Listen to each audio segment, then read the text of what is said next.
every bone in the body we're about to do. Alright, so we talked about the other day we can divide our skeleton into two parts. Axial, down the center, appendicular, your girdles, which we're going to learn those today, girdles, and then your upper and lower limbs. Oh, when you talk about skeleton, that includes your bones, your cartilage, and your ligaments. When we talk about joints, that's going to be Chapter 8. Chapter 8 is all the joints in the body. Okay, so Chapter 7, we're just going to focus on the bones. The axial skeleton first. So we're going to do this skeleton first. There are 80 bones in your axial skeleton. This includes your skull, which is what we call this collectively, your vertebral column, and your thoracic cage. If I didn't have this model here, I would go over that, but you can see the color coding, and I mentioned something similar to this the other day. Posterior view. See why I like the pictures? Anyway, alright, we're going to do the skull first. The skull can be divided into two subcategories. Cranial bones and facial bones. Cranial bones and facial bones. And there's pictures all throughout these notes that reiterate what I'm showing you, because normally I have a skull in my hand and I'm kind of going around like flipping it upside down so that you can see it, but I'll point it out here. So cranial bones here, they're responsible for protecting the brain. As we go through it, we'll talk about little points. Foramen, I mentioned foramen the other day, but processes, pointed parts, notches, all of these things are used for attachment. So your skull should not be a perfect smooth structure. Okay? The facial bones form the framework for the face, and we'll discuss those too. Of course, you have openings, and we'll discuss the importance of those as well. So your skull collectively is broken up into your cranial bones and your facial bones. Cranial bones and facial bones. Okay? What view is this? It's a transverse cut. What view? You are exactly right on transverse cut. I heard multiple people say that. It's a superior view. You're looking down into that. So that's what your skull would look like if you did a transverse cut and looked down on it. Okay? What cut? Is it mid-sagittal? No. Parasagittal. Yes, it is lateral. It's off to the side, so we call that parasagittal. Yes. Very good, very good, very good. All right. So overall, it talks about the fact we have the cranial cavity. This includes our ears, our middle and inner ears. For those of you who are coming back with me to 2402, we'll learn that, like, when you talk about your ear canal and all that stuff, like, it's literally part of your bone. Like, all that grows in there. So that's what that's referencing. Okay, you don't just have this, like, tube that's in there. It's actually part of the bone. Anyway, your nasal cavity, we're going to talk about that in detail today. Your orbits, your eye socket's made out of 7 bones. So whenever someone says, oh, they cracked their eye socket or whatever, it's not just one thing, or their eye bone. It's not just one thing. It's 7. We'll talk about that. There are 85 openings, including foramina, which are foramen, the holes, canals, and fissures. You don't have to know all 85. This is my absolute favorite cranial cut, and I know you don't care. But why? Because this right here, when you look at the nasal cavity, it literally looks like a Christmas tree inside. And then the respiratory system, we'll come back to this, and we're going to discuss it briefly today because it's called the inferior nasal conch. But you have a Christmas tree set up so that when you inhale air, it literally starts this turbulence, and it spins the air, warms and moistens it before it ever touches your lungs. And that's literally because of the anatomy of your nasal cavity, which is why they always say breathe in through your nose and out through your mouth, because you warm and humidify that air before it hits your lungs. But you can clearly see that here. I do absolutely love the cut, though. What cut is this? It is a frontal cut. It is a frontal cut, okay, or coronal. All right, so we're going to look at the cranial bones first. And, of course, I'll point on this guy here, but your slides also have diagrams where each of the bones are labeled. So the cranial bones, we have 8 of them. You have 1 frontal bone, 1 occipital bone, but it mentions parietal bones. Those are these 2 here. Then I've already said occipital, temporal bones here. Okay? The sphenoid bone is one bone, but it's a horseshoe bone, and we'll talk about that. It shows up on both sides, but it's just one bone. And then the ethmoid bone, you can't see that from the outside at all. It's way deep in a reticular situation there. So how the slides are divided is now we go through each bone and talk about it briefly. Things that I'm going to point out just so you know. I'm going to point out terminology that I expect you to be able to start recognizing. So if you had this and then you saw these terms, you could easily decide or distinguish as to where this bone is located. So the frontal bone, it tells you it's the anterior portion of the cranium. What does that tell you, anterior portion? It's in the front, right, okay?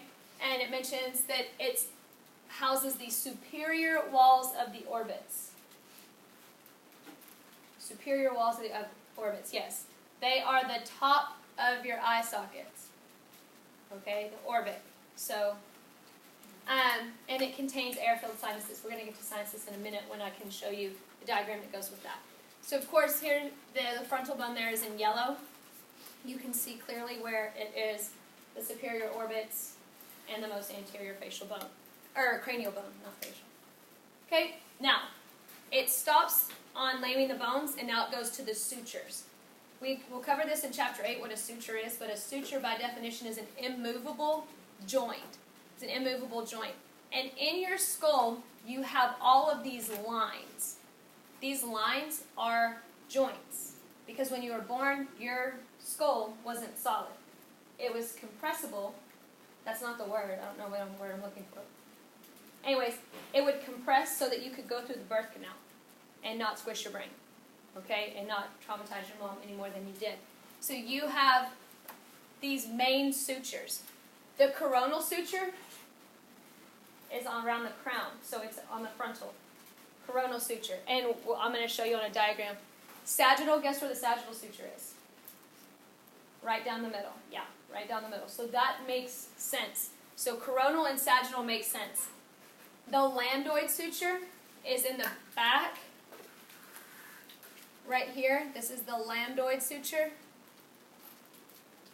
And then you have two squamous sutures. The squamous sutures are here, where the temporal bone articulates with the parietal bone and the occipital bone. Do you remember what the term articulate means? It touches. Those two touch. You're going to hear articulate over and over again. If it's even on this slide, I don't know. Yeah, see? Sutures mark articulations of parietal bones. All you're going to see over and over again today is articulation, where bones touch. Okay? So here, the sutures up close. You have your coronal suture there. Here is the squamous suture. You can see part of the lambdoid suture here. The sagittal suture would be across the top. But again, a suture is an immovable joint. The joints in your cranium cannot move, or else it would put your brain at risk for trauma. Here you can see it on a cadaver. And then here is a sagittal cut, where you can see those, but you can see that suture, and you can see this one. You can see the inside of the squamous suture as well. Again, on the cadaver, lots of pictures. Okay, occipital bone. So now we're back to the bones. So we did frontal, and we discussed the four sutures. Okay, so again, frontal bone, you have the coronal suture, sagittal suture, lambdoid suture, squamous sutures. The occipital bone is this bone here. It mentions that it is the skull's posterior wall, and it also mentions that it articulates with the first vertebrae. What does articulate mean again? It touches. If I could take this dude's head off, I already tried to get it off so that I could show it to you. But the occipital bone isn't just right here. It literally forms the inferior floor of your skull as well. So here are your vertebrae, and these two touch. Your occipital bone articulates with your first vertebrae. Okay? And it mentions that there. Here, you have the occipital bone in brown. You can see these lines here. Are these random lines? No, those are markings that will help with attachment for other tendons and muscle attachment. Okay, here's an inferior view of the skull, and you can see that that occipital bone, again in brown, goes all the way underneath that skull. Here is what we call the Foramen Magnum. That means the largest opening.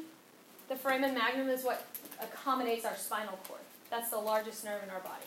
So that's why that's the largest opening. We talked about foramen again the other day, and I said that they're openings for either blood vessels or nerves.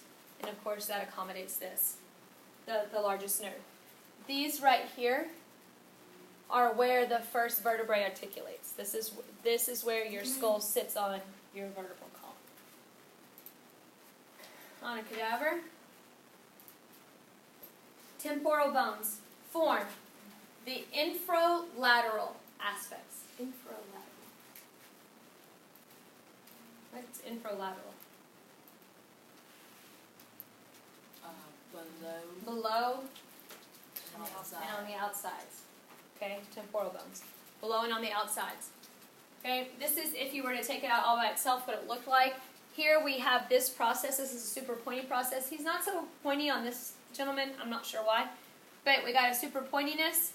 Okay, here is where it's going to articulate with the zygomatic bone, which is your cheekbone. So part of your temporal bone, it ends right here, leads into your zygomatic or your cheekbone.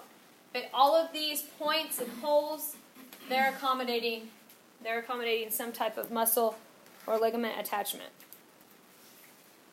Okay, and you can see here the temporal bones here in orange. Okay, infralateral. They're towards the bottom and on the sides. Another diagram, superior view looking down on that transverse cut. You can see the orange on the cadaver. Everybody good so far? Is it bothering you that I'm clicking through pictures? Good. Good deal. Alright, the sphenoid bone. I like the sphenoid bone because it's just so unassuming and it's mysterious. The sphenoid bone is what we call the bat-shaped bone, or the bat bone. It's considered a keystone bone. Keystone means that it articulates with every other cranial bone. So the sphenoid bone is a keystone bone because it articulates with every other cranial bone. Alright? That means it touches all of them. It mentions here that it has 3 pairs of processes. Processes are nothing more than points. Okay, so 3 pairs of processes or pointinesses. Whatever. Greater wings, lesser wings, and then the pterygoid process. The P is silent. If you had to compare greater and lesser wings, what do you think the difference would be? Okay, that makes sense to me. This is the sphenoid bone, one view of it. It kind of does look like a bat. Okay, this bone sits right here, and on this gentleman, you can't see it. This is the edge that shows, and then there's the other side over here. It's literally one bone, and it does this. This is the sphenoid bone. It goes like that. So you can see it here on the 2 sides. In fact, when people say it hit him right in his temple, that's technically where they're referencing. And not the temporal bone itself, but where the sphenoid bone is. This, to me, looks more like a bat, a different view of that same bone. But you can see the different processes where that serve as points of attachment. The ethmoid bone, I mentioned, is not a bone that you can see from the outside. It's actually very reticular. It's deep within the cranium. It mentions that it's part of the nasal septum, and I'm going to show you that. But this bone right here is the one that often leads to death whenever they say, oh, you can hit them hard enough and it will kill them. Like if you hit them in the nose hard enough, it will kill them. This is why. This ethmoid bone, just like it inserts there, of course, behind the facial bones. But we have this point here, and they always talk, like, I'm not saying always talk about, but you've been in like self-defense courses if you have. And they'll tell you to hit them with the butt of your palm, like just hit up. And if you hit up hard enough, the ethmoid bone sits right beneath the brain, and it will just pierce right through. So that's what that is. You can't see it from the outside, but if you hit them hard enough, that ethmoid bone will shoot up through the brain. You can kind of see where it sits right here. That sounds painful. Yeah, I'm sure. I'm sure that the people it happens to don't live to talk about it. Anyway, so here you can kind of see where it is back there behind the nasal bones, behind the facial bones. Okay? So ethmoid bone. Ethmoid bone, ethmoid bone. Not something you can readily see. Sutural bones. Sutural bones are a catch-all, and these are unique to each individual. because some people have a lot of sutural bones and some people have no sutural bone.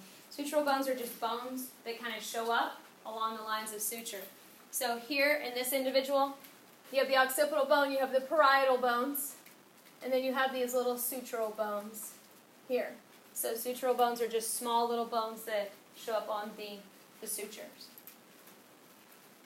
The only two that I feel like we didn't cover were the parietal bones. Was there a slide on parietal that I just clicked past?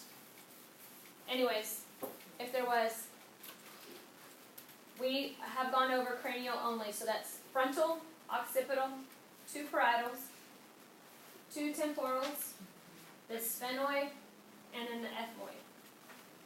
Okay? Those are cranial bones. The sutures that we've discussed are the coronal, sagittal, lambdoid, and squamous. A lot of people really do well on this test because it's memorizing the bones, but you're hearing it over and over again. Okay? Now we're on to any questions on facial bones? Not facial, whatever we just talked about. Cranial. Thank you. I really need a secretary. Would you say, Tom? Parietal. Parietal. P-A-R-I-E-T-A-L.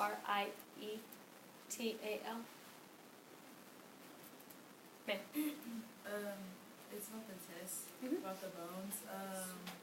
So is it gonna be like every facial part? You're not going to be labeling. Oh, No. okay.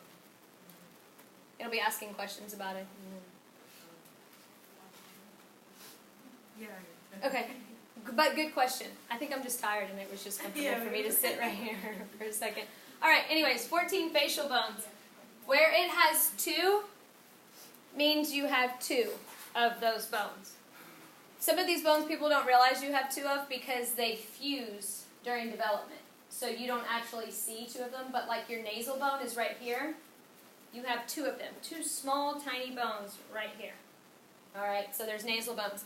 Your mandible, this bone here, there's 2 of them, and they fuse together. All right, so that's what we're going to look at. But well, here they're all listed. We'll go through them. I said mandible. This is not meant, if I said that. I meant to say maxilla. Sorry if I called this the mandible. Sometimes I fix anything. Anyway, this is the mandible. The lower jaw is 1 bone. There is not 2. Okay? The mandible is held in place by ligaments. It's not physically attached by bone. We're going to talk about the joint here in Chapter 8. The joint is called the temporomandibular joint. Temporomandibular. So what does temporal and mandibular tell you? The part where the Temporal bone articulates with the mandible. Okay, temporomandibular joint. So a lot of times if you have a disorder or an issue here, we call it TMJ because that's the temporomandibular joint. Okay? So that's a good looking mandible there. Alright, maxillary bones, and there's 2 of them. And that's what I had meant to say just a moment ago, so again I apologize. But you have 2 of these bones here. It mentions that they medially fuse. So as you're developing in utero, before you're born, they should fuse. And individuals that they don't fuse, they have what we call a cleft palate. So it kind of raises up because the skin will grow around that. It also mentions that the maxillary bones are keystone bones. And do you remember what keystone means? It touches all of them. So the maxillary bones touch all the facial bones. Okay, so they're keystone bones there. It also mentions that they contain the maxillary sinuses. And again, I told you I'm going to come back to sinuses as soon as I have the diagram for that. So this is 1 maxillary bone. One side, your right side there. You have 2. Alright, here it's showing you up close. Why do you think we have these little holes here that are called foramen? They're accommodating either a, Muscle. not a muscle, but yeah, a nerve or blood vessel. The holes accommodate nerves or blood vessels. The pointy parts, the processes, are points of attachment for ligaments, muscles, tendons, and so on. Okay? The maxillary bones here are still in purple. They're also are going to form part of our hard palate. So we'll end up calling them our palatine bones underneath. Okay? The zygomatic bones are your cheekbones. This part right here. Zygomatic. Mentions that they form the inferolateral margins of the orbit. Inferolateral. Bottom and outside. Right? Bottom and outside. So here's the bone. Here's part of your orbit. Right? So zygomatic bone here. Both sides in blue. Inferolateral. Nasal bones and lacrimal bones. Nasal bones, these two here. Okay, and they come together. The lacrimal bones are inside your orbits. You can't like touch them on the outside. I mean, you probably, I don't know. Don't try. But they form the medial walls of your orbit. So the lacrimal bones. Okay? So it goes like this. If you're going in, we have our nasal, we have our maxillary bone, then we have our lacrimal bone, then we have our ethmoid bone. Those bones right there going in order. Nasal, maxillary, lacrimal, ethmoid. And ethmoid was a cranial bone, but just so you can kind of see the order and the smallishness of those bones. And you have a lacrimal bone on both sides. You have ethmoid. Ethmoid is just one bone, but I meant to say nasal bone. There's two of those as well. Nasal bones that fuse before birth. Palatine bones and the vomer. Palatine bones. So here's maxillary going into our palatine bones. This collectively we call that our hard palate. Right behind that, when you get to the soft palate, we call it the soft palate because there's no bone there. So it's just epithelial and muscular tissue there. So that would be our soft palate. The vomer is right here on this inferior view.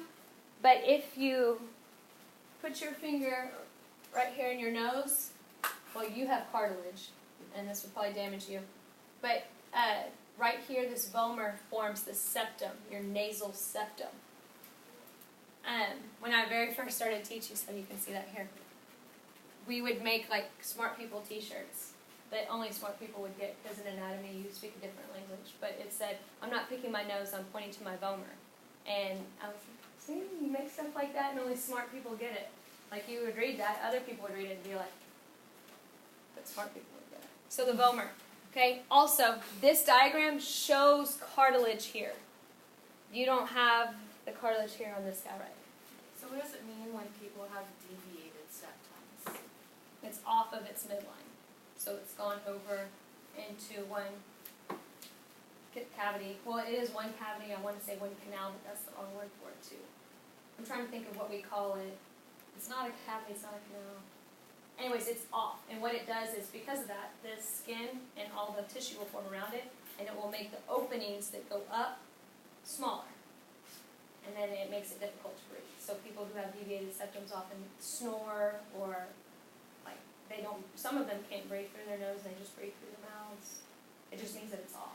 Is that from damage? It could be from damage, and it could be from development. There's a lot of reasons that you can have a deviated septum. But that's what that is. It's just off of that midline. The inferior nasal conch, that's that Christmas tree setup that I told you I just absolutely love that in that diagram. You can't, this really doesn't know justice, and so I hate looking at this. But you can kind of see there in that vomit yellow color how it's starting that Christmas tree kind of look to it.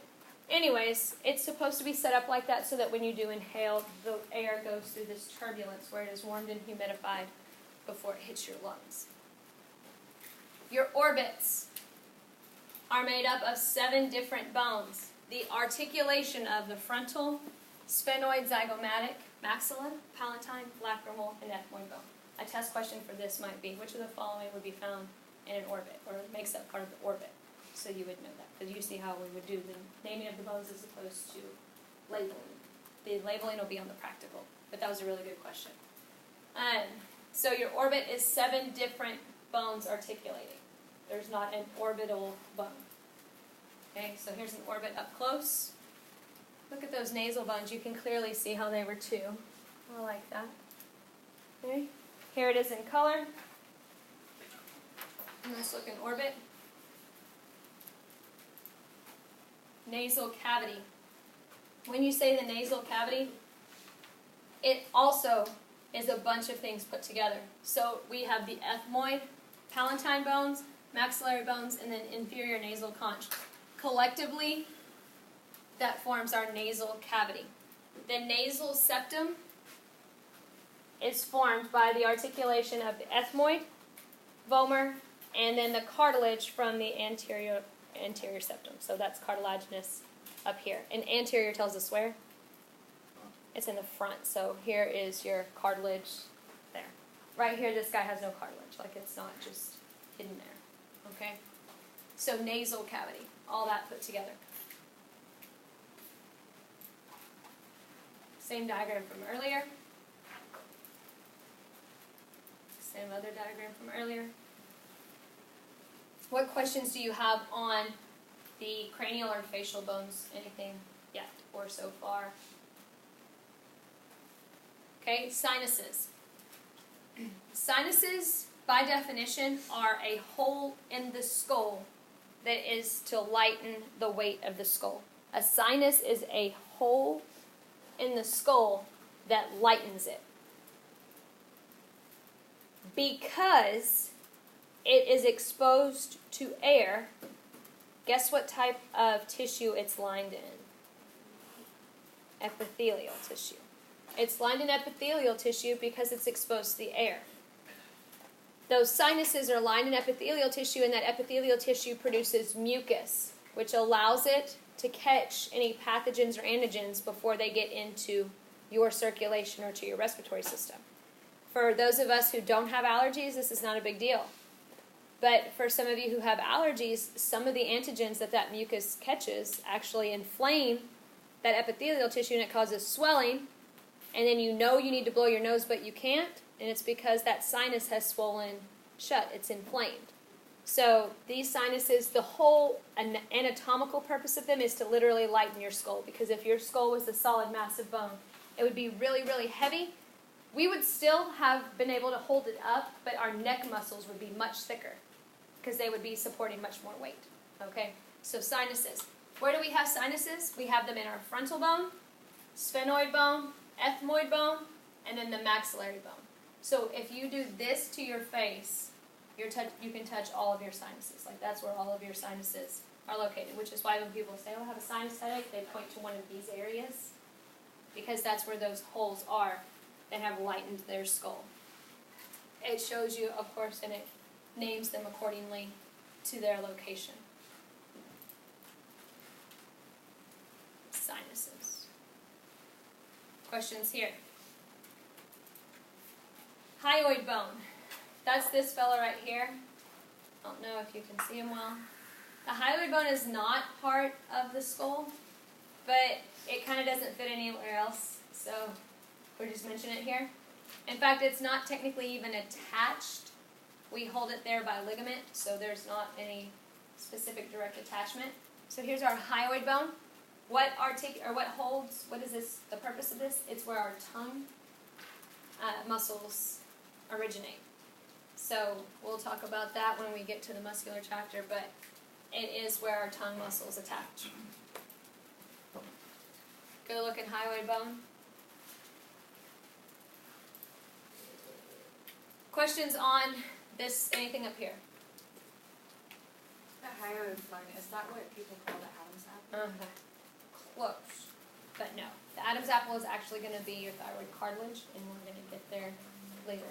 But it is possible that sticks out more than others, but it's the cartilage, and underneath testosterone, it protrudes more, which makes it look like an Adam's apple. Yes. Good question. Other questions?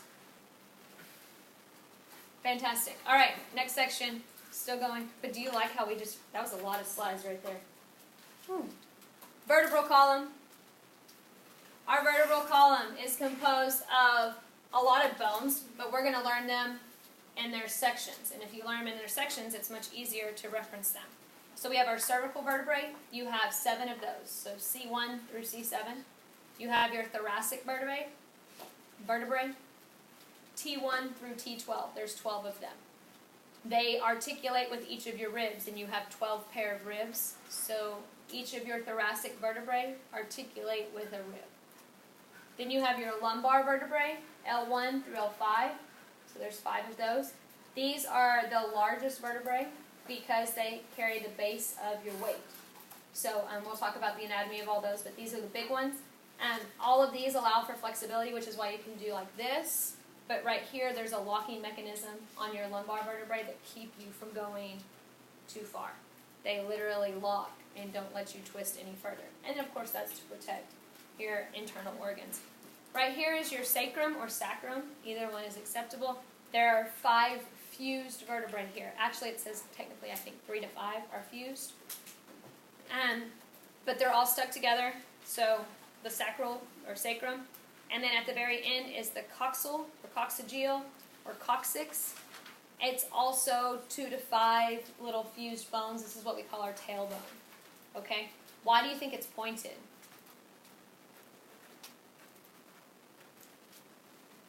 It's a point of attachment. It's intentionally pointed, anatomically necessary for a point of attachment. Your pelvic floor, the muscles that function to allow you to poop and pee, and hold yourself from pooping and peeing, all attach here. So when you break your tailbone, that's why people who break their tailbone, it hurts for them to go to the bathroom, because when they flex those muscles, it pulls on that bone, and it's painful. Does it eventually heal? Yes. Can you put a cast on that? No. No, you can't. All right? When we look at the vertebral column, there is natural curvatures of it. When you're first born, you curve in one direction, and that's because you're in the fetal position, so we see a lot of babies in that, like where their vertebral column is completely curved, just one time, one big curve. As you start to form muscles and begin to support your own weight, you start to form the posture that you and I exhibit now, and our vertebral column begins to curve accordingly. Abnormal spinal curvatures include scoliosis, which means it curves laterally wrong, kyphosis, which is a hunchback type of thing. A lot of times that has to do with posture. A lot of these are posture type things. Okay, and then lordosis. I'll show you what that is whenever we look at the picture. But it mentions that the cervical and lumbar curvatures, they're concave, and the thoracic and sacral are convex. So thoracic and sacral curve this way. Cervical and lumbar are convex. Curve out. That's what it should kind of look like. So you can kind of see what it should look like here. So this is the posterior, this is the back. Here's anterior. So it should kind of do this with your normal spinal curvature or vertebral column curvature. You can clearly see where each of those is labeled as well, and it divides it up into the sections, the vertebral section that it corresponds to. This is scoliosis, where we have that vertebral column. It kind of curves off of the midline. Here's kyphosis, the hunchback. Lordosis, it's showing you a pregnant woman because that's normally where we see it. A lot of times when women are pregnant, because their center of gravity is off, they tend to push their belly out, and it causes their vertebral column to kind of exaggerate that curve. Then they talk about, well, my back hurts. My back hurts. Of course it hurts, because you're pushing out. And are you doing it intentionally? Well, some people do. But not normally. Normally you're just kind of just standing there, and it's just comfortable for you to kind of, okay? And so then that's why they're like, oh, my back hurts, my back hurts. And they sleep with pillows and all of that to help alleviate that stress. Yes, sir? Is scoliosis just in the thoracic vertebrae? It doesn't necessarily, it usually originates there, but there's extreme cases that can go. And I don't, you probably already know this, but Scottish Rite, that hospital in Texas, that's basically where they started, was on scoliosis. And if you go up there and if you're even interested in scoliosis, they have an amazing setup for all the kids that they serve. Very interesting condition. Yes? Is it from birth or throughout your life? Okay, so you can be born with scoliosis, and you can also develop it, which is why during school checks in elementary school, they have you bend down so that they can kind of see that alignment. A lot of times what causes that, and this is, but the muscles on one side maybe form and are stronger on one side than they are on the other, and because they're stronger, they kind of pull those vertebrae in that direction. So it sets off everything. And as crazy as this sounds, and those of you who are going to go into osteopathic medicine, this is my favorite type of medicine, but one small curve later on in life can impact the way that your heart beats, the way that you respirate, your posture, your headaches, muscle, just one small thing. So it's really important all the way around that we treat you if you have scoliosis or show tendencies to that. So really good questions, and it can be developed and you can be born with it. So either way. Ligaments. Ligaments attach bone to bone. Ligaments attach bone to bone. So when a bone is there and you see the word ligament, we're talking about attachment of bone to bone. Tendons attach muscle to bone. Tendons attach muscle to bone. So you're going to see these terms here, and some people try to use them interchangeably. You may not. Ligaments attach bone to bone. Tendons attach muscle to bone. So in this chapter, when we talked about the skeletal system at the very beginning, I said it was your bones, your ligaments, and your cartilages. Because ligaments attach bone to bone. Okay? Here, whenever we're talking about the vertebral column, we have a whole bunch of vertebrae, a whole bunch of individual bones. And this is all held together because this is a model, and there is literally a rod that's holding all of these in place. And these cartilages here, these fibrocartilages, these are also being held in place by that rod. But in you, there's no rod holding all that together. We literally have hundreds of ligaments attaching each of these. So you have a ligament attaching this to this, this to this, this to this, this to this. Then you have ligaments that attach all of them. You have one big sheet of ligaments. They're attaching the insides, the other side. Your vertebral column is so encased in ligaments that it's really supported. And it stays there all together, nice and compact. But it does not naturally want to do that. Okay? If it was just bone, you wouldn't have a vertebral column because it would slip and slide all around each other. So it mentions that there's a lot of different ligaments, some that go from all the way from your tailbone to your neck, and then in between each one, and all that's mentioned there. Here showing you this posterior, anterior, individual vertebrae. This is the fibrocartilage in between each one. So what we end up calling our intervertebral discs. Ligaments, all of this. Ligaments are connective tissue, and so they are avascular. When you damage a ligament, it doesn't just fix itself. You have to go in and fix it. This is a ligament sheath that's lying across the front of all of these put together. Okay, so lots and lots of ligaments holding all these bones together. The intervertebral discs, which are these right here, when you hear someone say, oh, I have a slip disc, this is what they're referencing. They're referencing the fibrocartilage that's in between each of these bones. The reason we have this cartilage is because it allows for movement. If all of these bones were fused as these were, you and I would not be able to bend and flex like we would be, because it would be one solid bone. Okay? These intervertebral discs have two parts anatomically, the nucleus and the annulus. So the nucleus pulposus, where do you think the nucleus is? In the middle. Okay, these are just things like patterns you'll start to see. The annulus is on the outside. This is actually an unhealthy intervertebral disc, but it does its job in showing you how it's set up.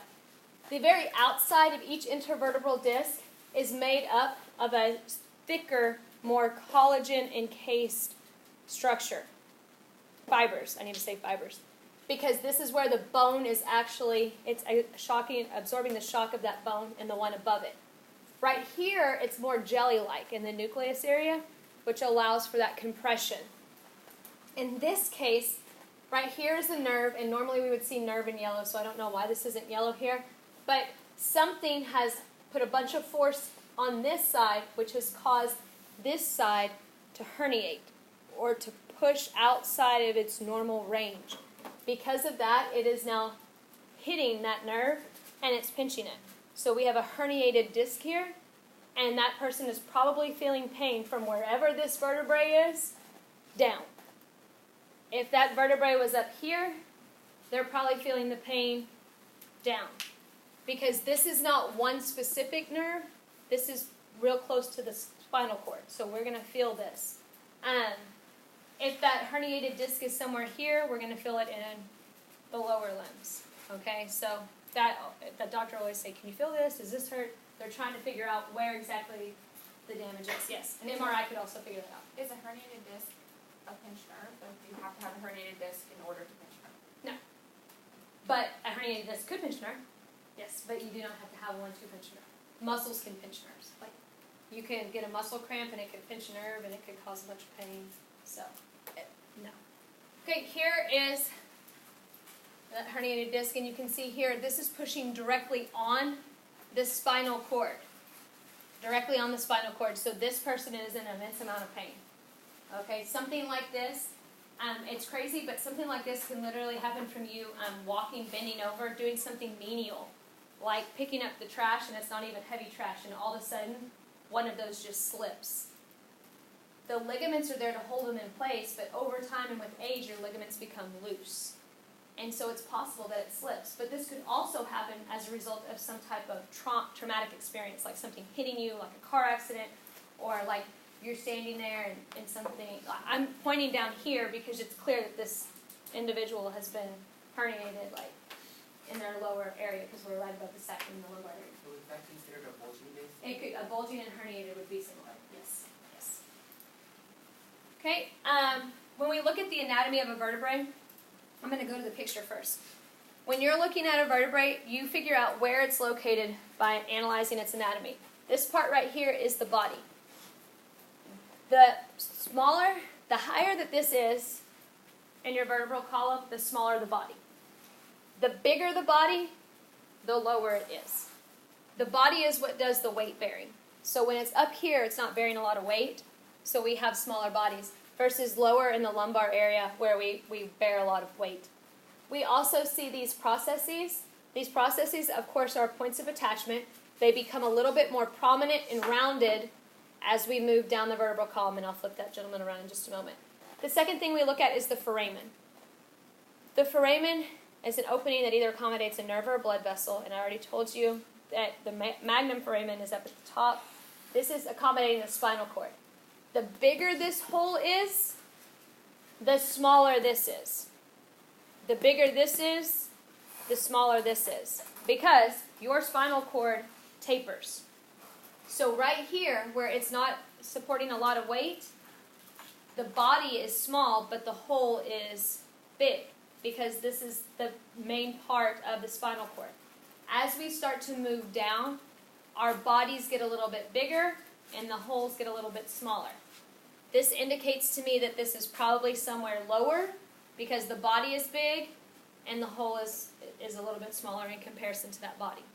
Okay? Those are the things that you look at when you try to piece it together. Like when you find a body that's decomposed and you have all these vertebrae that are separated, you put it together like that. You figure out these are cervical vertebrae, these are lumbar vertebrae, and so on. Does your spinal cord go all the way through all the way? Great question.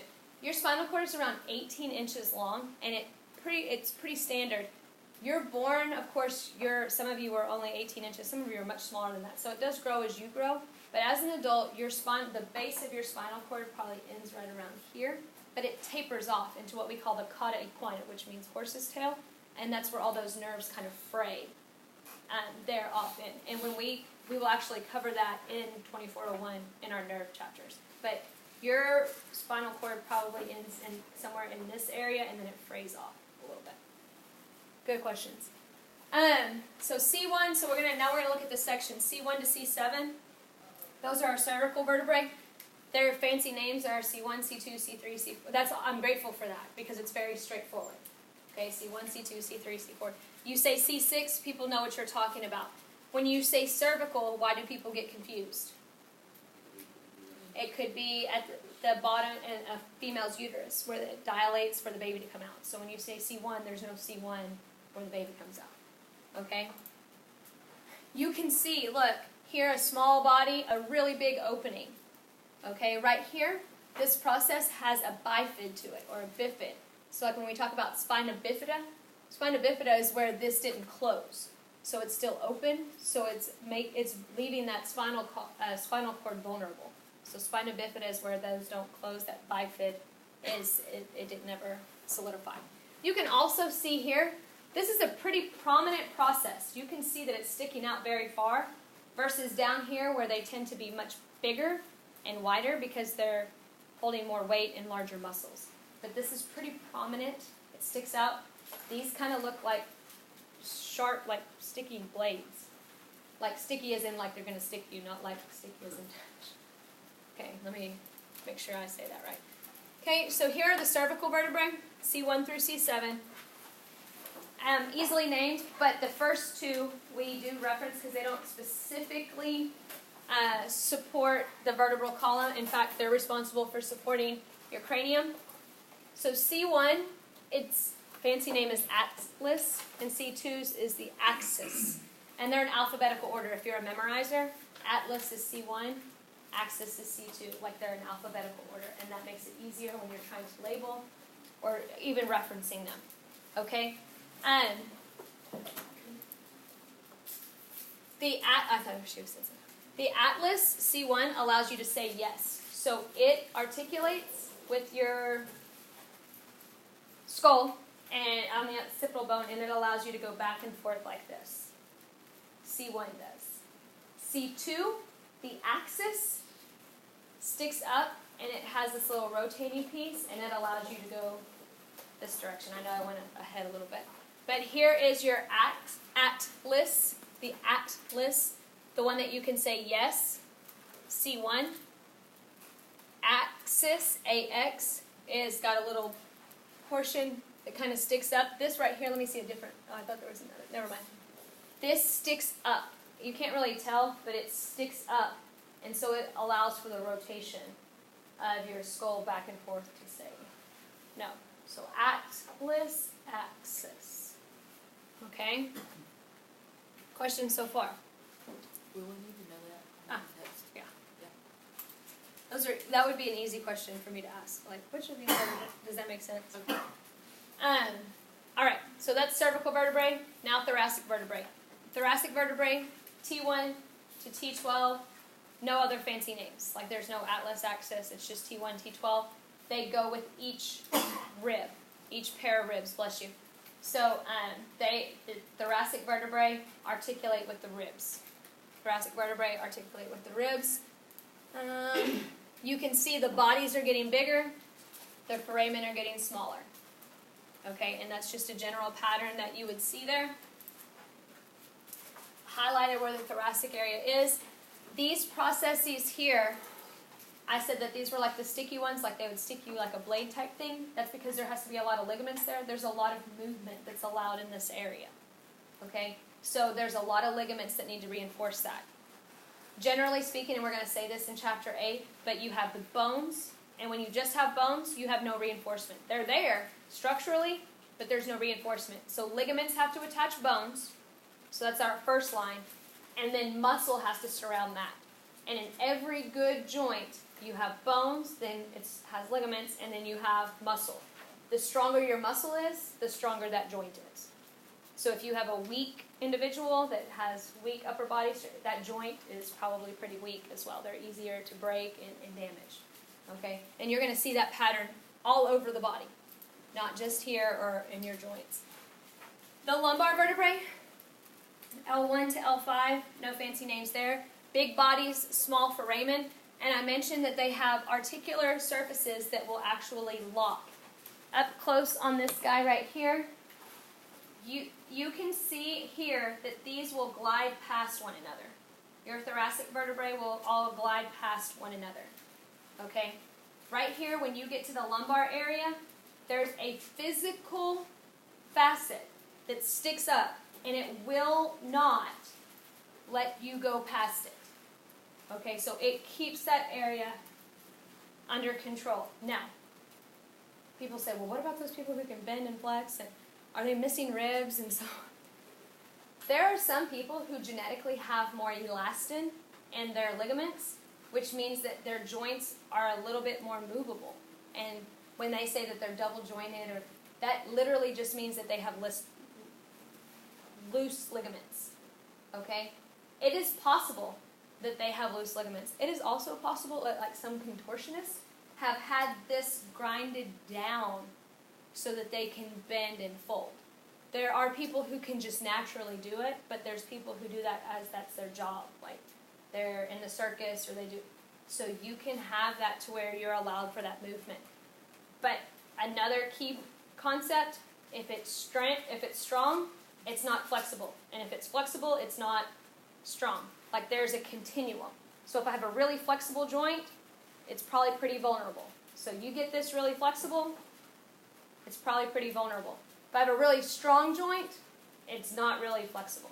Okay, having strength and flexibility here in the middle is ideal. But of course, I don't suggest you do that, but you do whatever you want to with your life. You're grown.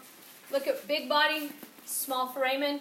You can see the process is a little bit more flat. There's more pull here, a lot larger muscles here. You have all your gluteal muscles. All of them are here, attaching very large lower body muscles. Okay, so lumbar. And here's showing that locking mechanism up close, where they're actually touching each other. Okay, the sacrum is S1 through S5, collectively called the sacrum or sacrum. They're all fused together. They have holes because that's where nerves go through. This serves as part of your pelvis. Whenever you talk about the pelvis collectively, it's these two bones, which are separated, held together by the sacrum or sacrum. Okay, there's not a bunch of movement that occurs there because it's all fused together. The coccyx or coccygeal is the tailbone. Again, that could be 1 to 5 vertebrae that are fused. It could be long, more prominent. It could be shorter. Just depends. Oftentimes, if you find a skeleton of a body that's unidentified, you can tell the sex based on the coxal bone. A male will have a curved coxal bone. I'm going to curve his in a little bit. More like that. And a female, so more curved coxal bone. A female will have a flat coxal bone. And that's because when she delivers a child, if her coxal bone is curved, it snags the baby's head. I'm going to show you a diagram here in a moment. But there's a lot of things that just by kind of having familiarity with the skeletal system that you can use to identify or assess, treat bound bodies or just your patients in general. Yes, sir? Is the sacrum weaker? The sacrum itself is indirectly no. It's going to be pushed off here. But it does form part of what we would consider our pelvis, which bears all of our lower body weight. So it directly doesn't hold any weight by itself, but it indirectly helps with the bearing of your lower body. So if that makes sense, like these three work together for the lower body. And here we have a closer look there. The thoracic cage. Any questions on the sacrum or coccyx? The thoracic cage is here. You have 12 pair of ribs. The goal of the thoracic cage is to protect your vital organs, the 2 lungs and the heart. Here we have cartilage. This is hyaline cartilage. It's referenced as costal cartilage because it's attached to the costal end of the rib, and we'll talk about that in just a moment. Each of the ribs articulates anteriorly and then posteriorly. The posterior articulation is with the vertebral column. The anterior articulation is either with the costal cartilage or it has its own costal cartilage when we talk about true ribs, and it articulates with the breastbone, which we will end up calling the manubrium, and the body, all of that. Like we're going to label the sternum collectively. Like collectively we call it the sternum, but we'll name the 3 parts. Okay, so thoracic cage. Here's the 3 parts right here. You have the manubrium, which is the very top. It articulates with your clavicles or your collarbone. You have the body, and then you have the xiphoid process. The xiphoid process, if you're older, this is another thing when you're looking at a body if you find it. If you're older, it's a solid bone. If you're younger, there's still a little bit of cartilage there. It hasn't ossified yet, so we can kind of tell the age of that individual. Yes? Can that break off? Yes. If someone's And that's done CPR? Mm-hmm. And this is definitely the crutch of quite a few lawsuits, especially whenever, and it really sucks, but there's laws now that, for the most part, protect people who try to assist. But, like, people will be dying, and somebody will do CPR on them, and if they're doing it right, and with enough force, and especially when you're talking about these big guys who are coming and doing CPR on a woman or a larger man who has a whole lot of fat, they have to push really hard. Like, doing CPR is like a solid workout, okay? But anyways, they will sometimes crush, even though you put the 2 fingers and you kind of do, but if you're pushing enough and hard enough, sometimes it does break off. And a lot of times it hits the heart.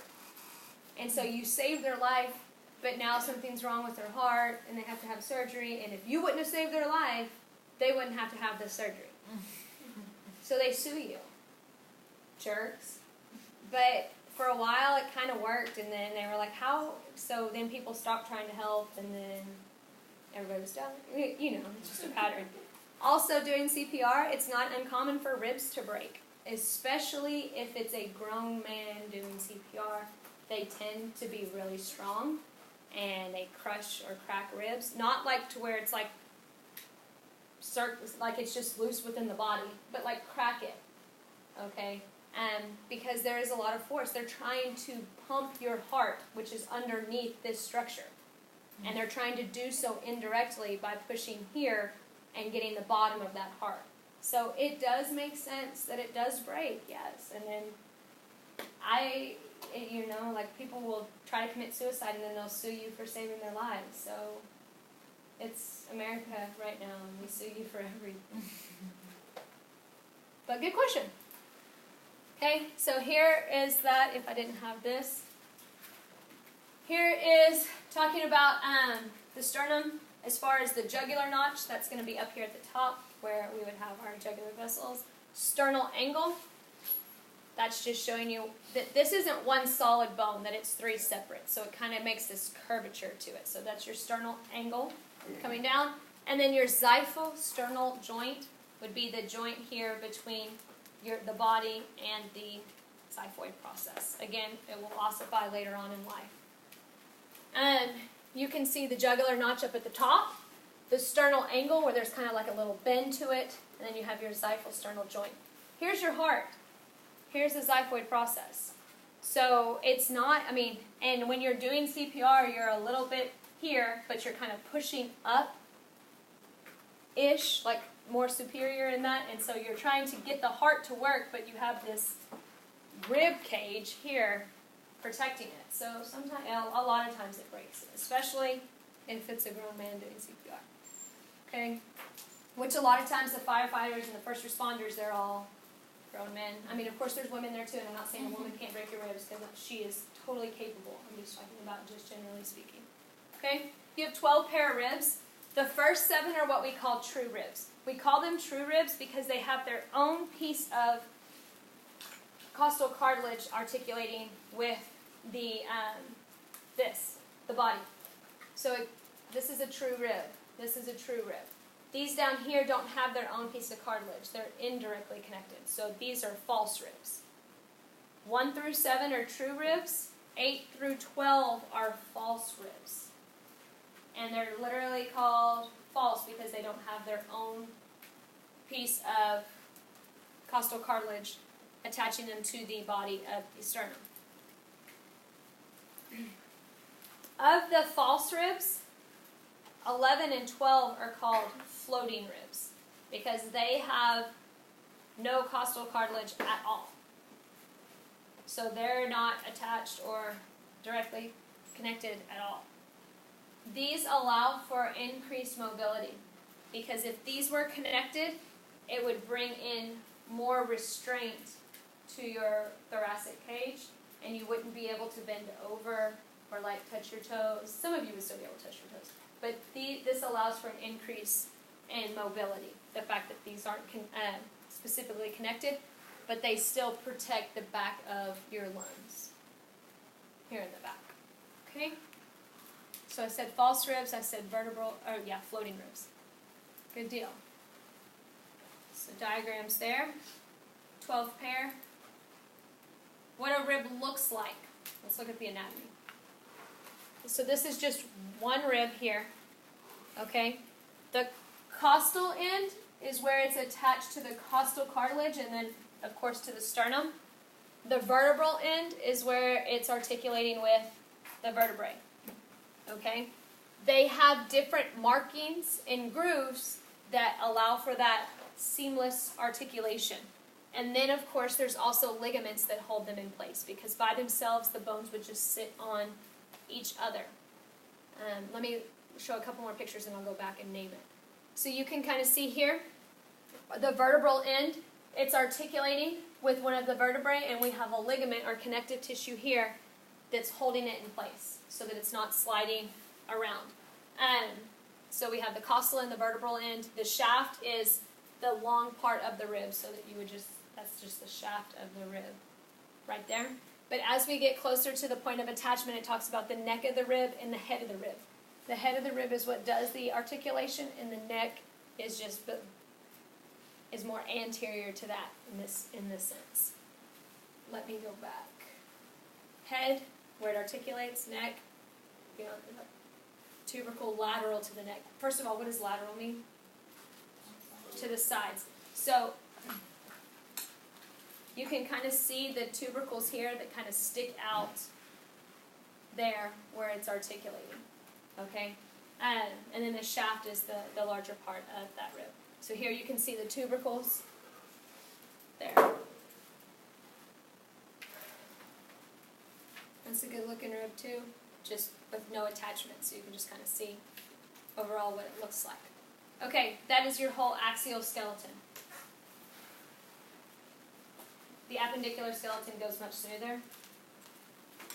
Appendicular skeleton includes your girdles and your limbs. So you have a pectoral girdle and you have a pelvic girdle, and they allow for the attachment of your limbs.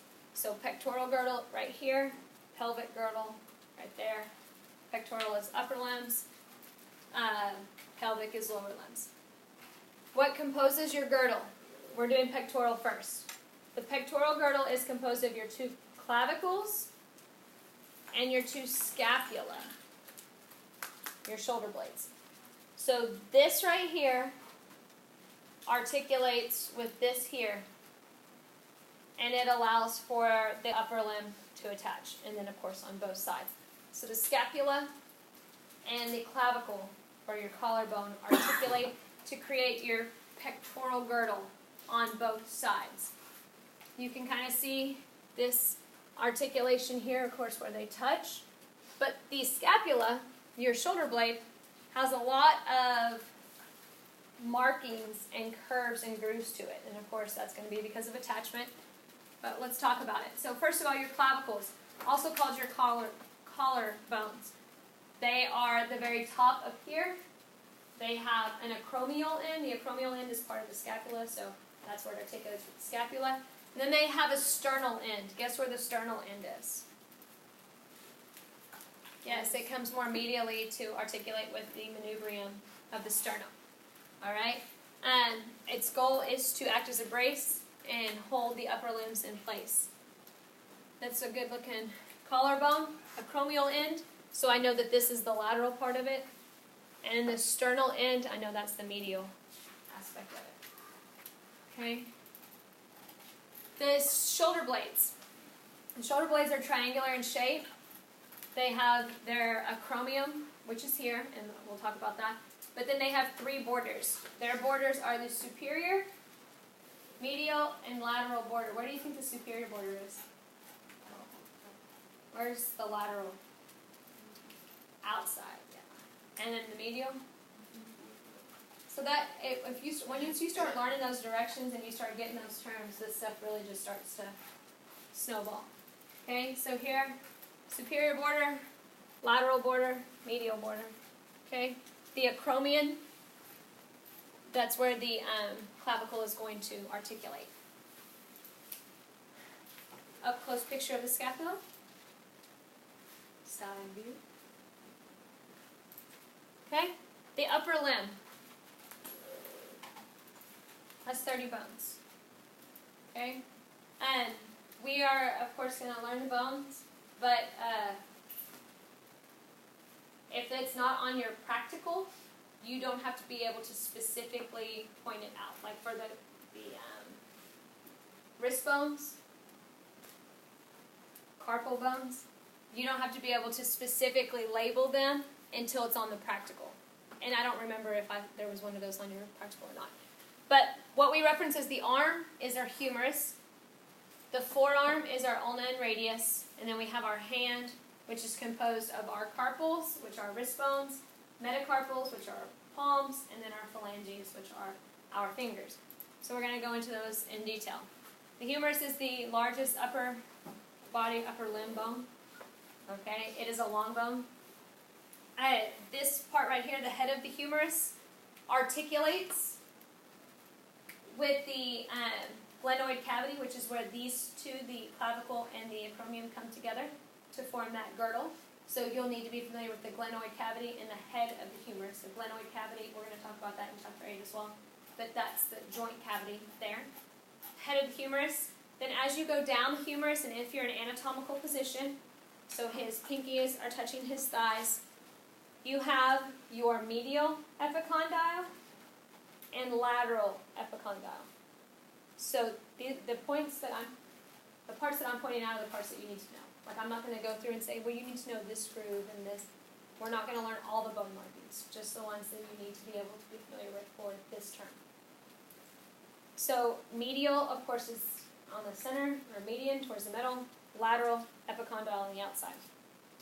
Now, when we get to the forearm, which is going to be in a slide or two, we have the ulna and the radius. If you're in anatomical position, your ulna runs alongside your pinky, so that's medial.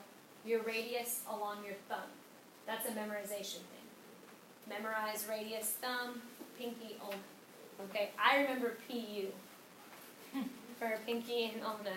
Okay, so why I say that is because right here is the next part you need to know that's on the humerus. It's called the trochlea.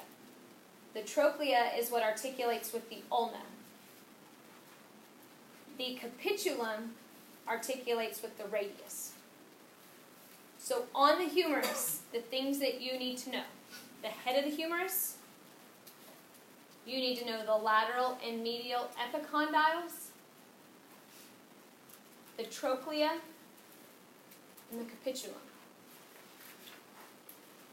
The trochlea and the capitulum. Okay, so head of the humerus, lateral, so this tells me that this is the anterior view. Oh, I just said anterior and it clearly says posterior. But lateral, I'm thinking the outside of me right here. So the epicondyles are on the outside, and then you have your trochlea, which is where the ulna articulates, and the capitulum, which is where your radius articulates. Those are the parts that you need to be able to label readily. Okay? Down from the humerus, or the arm, we have the forearm, which is composed of the ulna and radius. The ulna is medial, the radius is lateral. The ulna articulates with the humerus at the trochlea. So the trochlea is the articulation point for the humerus and the ulna. The radius articulates with the humerus at the capitulum. These two bones are held together by this tissue right here. This is a reflective tissue, so that should tell you that it's connective. It's what we call an interosseous membrane. It keeps these two bones from sliding out of place, and it keeps them separated. We have that here, and we also have that down here where we have our tibia and fibula. Okay? So the interosseous membrane is what holds those two bones in place. You can see here, this ocrinin is part of your, it is what is your elbow, your ocrinin or ocrinin, and that's what articulates with the trochlea. Then you have your radius, which is more lateral on the thumb. On this part, for the ulna, you do need to be familiar with the ocrinin or ocrinin, however you would like to say that. The trochlear notch is nothing more than that's where the trochlea fits in there. So the parts that you need to know on the forearm, the ulna and the radius. The ulna has the ocrinin or ocrinin, which articulates at the trochlea, and we just call it the head of the radius, which is what articulates with the capitulum. Okay, so just the head of that radius, yeah. There. Okay, now wrist. We call this the carpal, or the carpal area. Then the metacarpals is going to be your palms. You have 8 bones in your wrist. Proximal, distal row. What's the proximal row mean? Closest to the point of attachment. So my proximal row is here, my distal row there. Proximal row, distal row. Oops. Okay? In order, lateral to medial. That's the order that they should be in. The scaphoid, and so you're in anatomical position. That's why it says lateral to medial. Okay? The distal row, trapezium, lateral to medial. Okay? You have to be able to recognize those names, but you won't have to name them on, specifically label them on your next test. Okay, you have to be able to recognize them, but if it's on your practical, you will have to be able to know exactly where they are. The metacarpals are your palm, the bones within your palm. Their names are 1, 2, 3, 4, and 5. They really are. But in anatomical position. So 1 is medial, 5 is lateral. So you start from the middle, and you work your way out. Stop. Just said that backwards. You always start at your great digit. So your hallux on your toe, your pollex is your thumb. So it's 1, 2, 3, 4, 5. I just said that backwards, and I apologize for that. Okay? So pollex all the way across, and they're numbered 1, 2, 3, 4, 5. When you name, and this is also on this slide, when you name your phalanges, each of your phalanges, and there's 3 in each finger and just 2 in your thumb, or your pollex, which is the technical name for that. It's proximal medial distal, proximal medial distal, proximal distal, proximal medial distal, proximal medial distal, proximal medial distal. Okay? So reviewing upper limb, you have your humerus. Head of the humerus goes down to your medial epicondyle, lateral epicondyle. Then it goes in through the medial, will then turn into the trochlea as you make your way around. Here, the medial will become trochlea, and the lateral will become capitulum. In the forearm, you have your ulna and your radius. The ulna articulates with the humerus. At the opernin is the name of that bone with the trochlear notch. The radius articulates at the capitulum at the radial head. You have 8 carpal bones. You just need to be familiar with the name to recognize them. But 2 rows, 4 in each row. Then you have your metacarpals, which are your bones within your wrist. Not your wrist, your palm.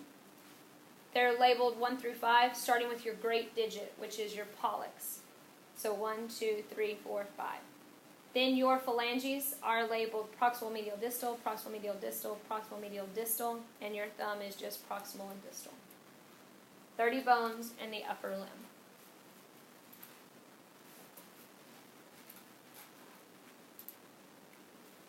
Everybody go with upper limb.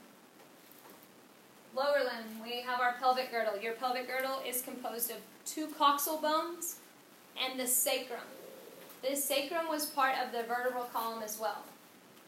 So when you say pelvis, we include all 3. When you say that's just my hip bone, that's just your hip bone. Okay? And this joint here has a whole lot of muscle. It's really strong, but because it's really strong, it has less flexibility. Whereas up here, your upper limbs have a whole lot of flexibility, and they sacrifice strength. Okay, with all that continuum. Here is your pelvic girdle. It's composed of 1 coxal bone, 2 coxal bones, and then your sacrum. The area where these 2 attach, or they articulate, we call the sacroiliac joint, or sacroiliac joint. It's a suture, an immovable joint, and we'll classify it in Chapter 8, but that's where they come together, immovable. Alright, so it's not like it just slides back and forth. That doesn't move at all. Right here in the front, you have your pubic symphysis. Your pubic symphysis is a type of fibrocartilage that I mentioned earlier in this course. This stays pretty solid unless you're about to have a baby, and it softens so that the hips can relax and the uterus can descend. Does the hips flex around the coccyx or the sacrum back there. Right, so what will happen, this right here stays the same. And a lot of times when their hips flex, when they relax out, they'll complain of back pain. And the weight, because the weight shifted down and it put more, and it's putting more stress on these muscles here, so it'll cause back pain. But it doesn't cause any sliding here. All that happens is that this right here softens, and it's just a few millimeters, but it makes a really big difference, and it shifts that uterus down. And I think I already mentioned, but that's a lot of times when people say, oh, well, the baby's dropped. That indicates that that woman's getting closer to delivery. Yes, sir? If the doctor tells you that your sacrum is stuck, what do they mean by that? You're probably going to have a C-section. Without having a baby, without being pregnant. They just Oh. tell you that your sacrum is stuck. I would say that would, your sacrum is stuck. I mean, I would ask more questions from the lady. But if I was thinking that if they're trying to, when you're about to have, next time you go, just tell them, what do you mean by that? Yeah. And then send me a text message, because Every time I go to the chiropractor, they're like, your sacrum's stuck. And I'm like, I don't know what that means. Yeah. But everybody's a jerk. Don't say that. That's rude and disrespectful. All right, your coxal bone has 3 parts. It's actually the coxal bone, but it's 3 bones that have fused together. So you have your ilium, which is the butterfly portion of it. Your ischium is what people say that's your butt bone. Like when people are like, oh, you have a bony butt. It's this thing that's getting you. That's my ischium. That's my ischium. Right here is your pubis, or pubic bone. So it's ilium, ischium, pubic, or pubis. Okay, so there's 3 parts to that. And you have it, of course, on each side. Ilium, ischium, pubis. Ilium, ischium, pubis. Right here is where the head of your femur articulates. Acetabulum is usually what it's referenced. You could also hear it called acetabulum. It just depends on who you're talking to and where they put the emphasis. But you do need to be familiar with that. So ilium, ischium, pubis, and acetabulum. Here you have it again. And again. All right, female pelvis versus male pelvis. Female pelvis is wider and stockier, and male pelvis is more narrow and long. And so here, the previous 2 slides give you specific details on their differences. I'm going to point them out without using the words. But here you have a female versus a male pelvis. You can see how it's wider. So the ischium, the iliums kind of flail out a little bit. This allows for more arch here, more arch here, so that when this does relax, it opens this area up. You can't really tell, but that coxal bone is also shaped differently. Here's a male, clearly curved in, much more, versus a female, and you can see the space, the difference. Because, not that you're ready for a childbirthing lesson, but the baby sits here in the uterus. It doesn't just fall out here. In order to get out, the baby has to go through here. It has to go through. People don't think, they're like, what? That's not a thing. Yeah, that's why they brace you the way they do when you go to deliver, because they have to flex your hips up in order to get the baby to go through. So the uterus sits here, but it comes out here, and then the vaginal canal is there. It's got to go. It's a lot. I think station 0 would be, As far as like you're about to deliver? Yeah, so you are, the baby, the head is here, like you're out. The head is coming out of this pelvic area. it looks impossible. From the baby's perspective. Mom versus dad. Some women just have narrow hips and a curved coxal bone, and they cannot deliver. This will literally snag the baby's head. It can't happen. So if they're like, the baby's just not descending, the baby's not, and hopefully your doctor catches this Hopefully you're not in labor for like 16 hours and they're like, by the way, we just realized. This is ideal. This gives that baby plenty of space. And this looks like a whole lot of space just because we're looking at it up on a PowerPoint slide, but it's really not. And the size of a baby, say, well, some of you had big-headed babies, but they're really small and they collapse or they compress as they go through there, which is why their skull can't be solidified until after birth. Because as they go through there, it kind of squeezes it, which is another reason why they don't want the baby stuck there, because it's putting pressure on the brain. Also, lack of oxygen to the brain. So, female versus male. Again, some women just don't have the anatomy to deliver vaginally, so they can still become pregnant. We just do a cesarean section and take the baby out then, that way. Okay? Lower limb. This is your thigh. This is what is referenced as your leg. Okay, anatomically speaking. So thigh is your femur, leg is your tibia and fibula, and then your foot. And we'll talk about the tarsal, metatarsals, and phalanges there. And those are all pretty much the same. So we'll start with, oops, I went backwards, sorry. Sorry. All right, femur is a good indicator of about how tall somebody is. It should be about a quarter of the height of that person. So when you find a femur, you can guesstimate how tall that person is. And it is the largest bone in their body. It articulates with the acetabulum of the hip, proximally, and then distally with the tibia.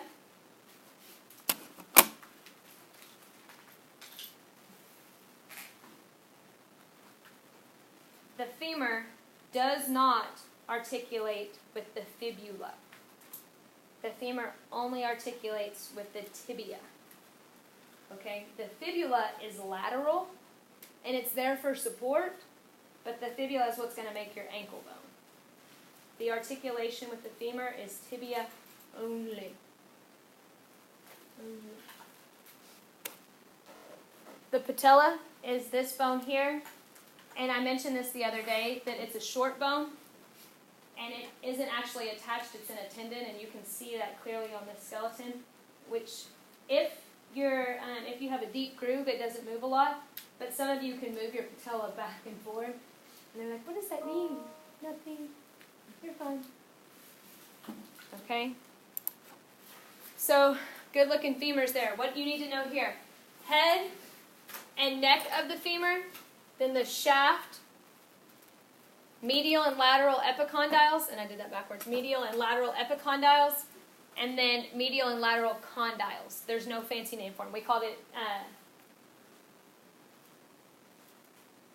trochlea and capitulum in the arm.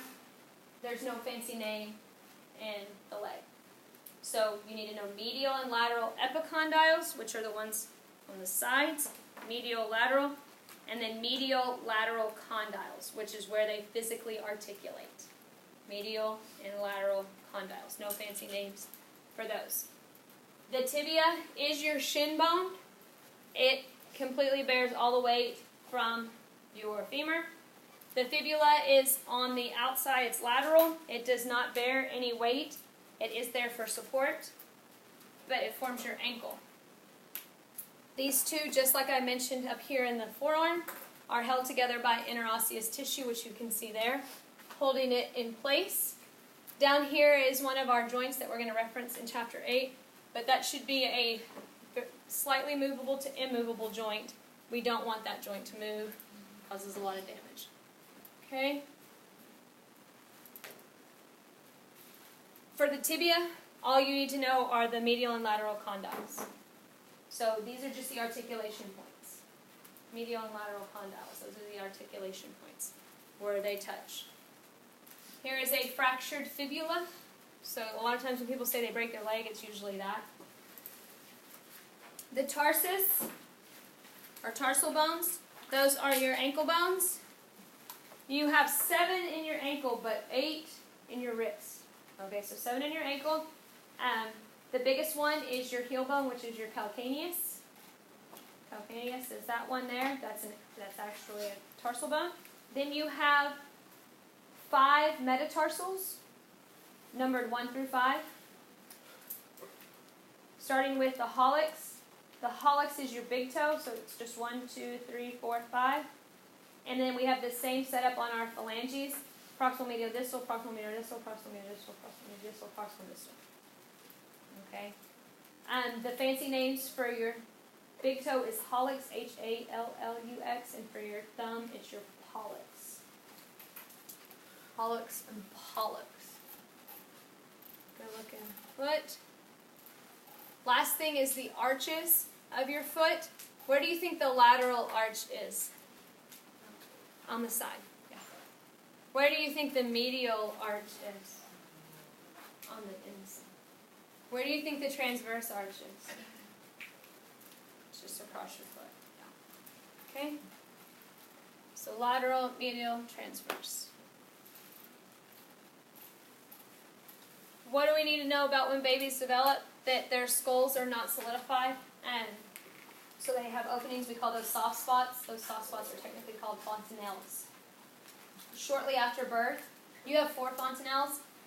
Shortly after birth, those should solidify or ossify, except for the anterior fontanelle, that soft spot that you see at the top of that baby's head. That may take them 24 months to close up, the anterior fontanelle. And sometimes if you're looking at your baby, you can kind of see the pulsating of it. Like that's just super cute. Anyways, the fontanelles are areas that allowed that skull to collapse briefly while it was coming through the birth canal. That was the whole purpose of it. Okay. Here is what they kind of look like. Here's your little baby skull. Right? And our fontanelles, just areas where it's not completely sutured yet. And it allows for brain growth and as well as the collapsing of those skull bones while that baby goes through delivery. A cleft palate is where the maxillary bones don't fuse, and so we go back after this baby is born, and you can do reconstructive surgery. It's a series of surgeries, not just one. So if you know anybody who has a cleft palate, it wasn't just one surgery and it was fixed. Like they have to recreate the tissue. And they have to do a little bit at a time. But, of course, you can see that this was pretty severe because the nostril is completely occluded. So that would be something that we would want to fix. Okay? As far as the size of your cranium at birth versus the rest of your body, most babies are born with pretty big heads, but they grow into their heads. Okay? So it mentions that at 9 months, their cranium is about half the size it will be as an adult. Their arms and legs will end up growing faster than the rest of their body. They will grow into their body. When people are like, oh my gosh, I got a big head baby, they will grow into it. Okay? So here's kind of showing you the difference and how you kind of form a fetal skull all the way to an adult skull. There's a lot of movement allowed there, and that's pretty solidified. This diagram bothers me for a few reasons, because you're not this big in comparison to an adult, but what it's trying to show you is the proportion of your head to the rest of your body. So you weren't this big, like it shows you being the same size as an adult, which would clearly be traumatic. But the head is very big in that baby in comparison to the proportion to the rest of as you age. Okay? So that's what it's trying to show you. Oh yes. Naturally when you're first born, I already mentioned this. This is kind of your C-shaped spine, and that's because you were in utero, all kind of in that fetal position. But as you gain control of your muscles, and case in point, those of you who have children, you know that after about 3 or 4 weeks, we expect the baby to be able to hold its head up. It takes muscle and nerve coordination to do that. As that baby continues to hold their head up, those muscles get stronger, and that curvature is formed to where that baby can hold their head up all the time. And then they'll be able to start controlling their arms, and then as they age, of course, their legs and so on. So the neurulation, and I'll teach you that in the nervous system, goes from head to toe. Their secondary curvatures will begin as they continue to support weight throughout the rest of their body, like, for example, walking. With old age, what do we tend to see? We tend to see people who don't take care of themselves eat a really unhealthy diet because they're on a fixed income, so they're eating ramen noodles all the time or something like that. Their bones, as a result, are pretty brittle and fragile. We don't want to see that. We see that a lot of people who do begin to eat unhealthy actually shrink in size. So if you plan to stay your big, healthy self, you need to make sure you're taking care of yourself. And then that's it. for Chapter 7. We will take a break until, let's do till 45, and then get into Chapter 8.